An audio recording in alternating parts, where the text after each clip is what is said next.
Hola, buenas. Creo que cuando digo y hablo por todos aquí presentes que el personaje de Clark en la película de los Backrooms fue fascinante, no me equivoco. Si es que para los amantes de la psicología, un papel tan transparente hace que te salten las lágrimas, joder. Bueno ya, suficiente que no empiezo con el video. Clark. Un hombre bastante particular y, como bien pudimos entender de sus sesiones con su psicóloga Mary, bastante victimista, impulsivo y, por como todo acabó, me atrevo a decir, algo loco.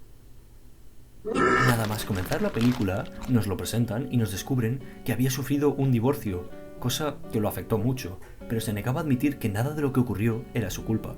Esto, en psicología, es llamado locus de control externo, es decir, que piensa que todo lo que le ocurre no depende de él, sino de su suerte, de su cansancio, de su trabajo. Es una excusa vaga utilizada por mucha gente para explicar cosas complejas de manera más sencilla, pero en este caso Clark la utiliza para quitarse toda esa presión que siente decir que fue su culpa, oración que podemos ver soltarle Mary casi al final de la película.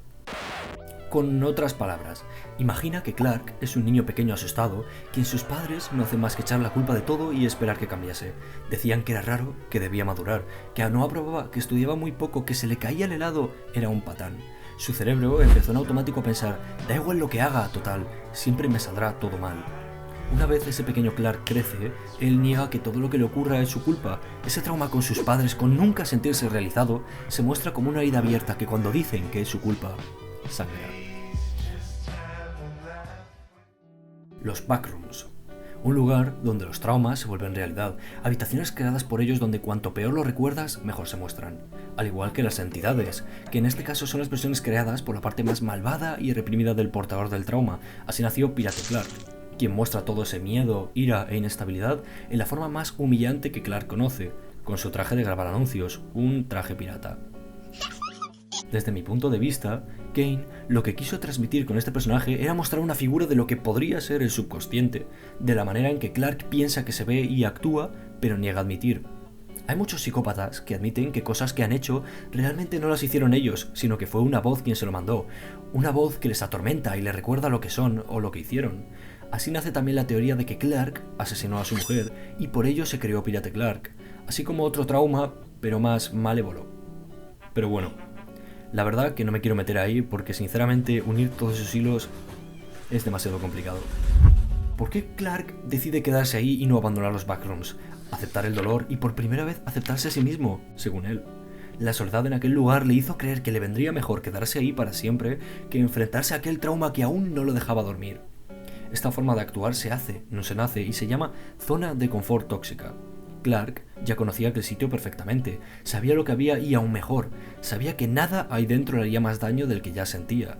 Había encontrado su lugar, junto a los monstruos, porque como él mismo aceptó, es donde pertenecía. Clark lo que busca es no sentir más dolor, no querer sentir más el momento donde todos le juzgan, donde tiene que humillarse frente a una cámara por dinero. Clark ha entendido que en los Backrooms todo era tan sencillo como aceptar que nada cambiaría y que todo continuaría exactamente igual como lo dejaste. Y eso le pareció bien, aunque no sabía que lo pagaría caro. Pirate Clark, tras ver que Clark se aceptó a sí mismo como un monstruo, dejó de tenerle aprecio y empezó a verlo como un reflejo, cosa que odiaba. Esta parte, sinceramente, yo creo que se refiere Kane a, como anteriormente dije, a la consciencia, cómo ataca a uno en cuanto se da cuenta de lo que es o lo que se ha convertido, y así Pirate Clark rompe el acuerdo que estos dos tenían y lo ataca hasta su final. Pero bueno, aclaro que todo esto son solo ideas, o más bien cosas que he investigado y con mi propia voluntad he unido. Y si creéis que me equivoco o bueno, tenéis las vuestras propias, hacedmelo saber en los comentarios que me encantaría conocerlas, contando que es una película muy interpretable, claro. Pasad una muy buena tarde y